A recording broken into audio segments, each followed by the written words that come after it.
জাতীয় কবি কাজী নজরুল ইসলামের ৫০তম মৃত্যুবার্ষিকী আজ। ১৯৭৬ সালের এই দিনে বাংলাদেশ মেডিকেল বিশ্ববিদ্যালয় হাসপাতালে শেষ নিঃশ্বাস ত্যাগ করেন বাংলা সাহিত্য ও সঙ্গীতের এই বহুমুখী প্রতিভা। মৃত্যুবার্ষিকীতে নানা আয়োজনের মধ্য দিয়ে কবিকে স্মরণ করছে বিভিন্ন প্রতিষ্ঠান ও সংগঠন। ঢাকা বিশ্ববিদ্যালয়ের কেন্দ্রীয় মসজিদ সংলগ্ন কবির সমাধি প্রাঙ্গণে আজ আলোচনা সভা অনুষ্ঠিত হবে। কবি নজরুল ইনস্টিটিউটের আয়োজন করছে মৃত্যুঞ্জয়ী নজরুল শীর্ষক আলোচনা সভা, দোয়া মাহফিল ও হামদ নাতের অনুষ্ঠান।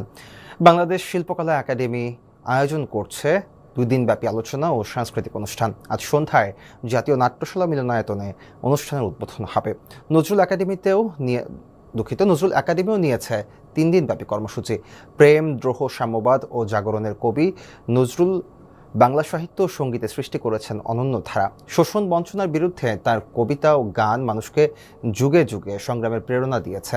অসাম্প্রদায়িক চেতনা ও মানব মুক্তির বার্তা ছড়িয়ে দেওয়া এই কবি বাংলাদেশের স্বাধীনতার পর সপরিবারে এদেশে আসেন। ১৯৭৪ সালে ঢাকা বিশ্ববিদ্যালয় তাঁকে সম্মানসূচক ডিলিট উপাধিতে ভূষিত করে।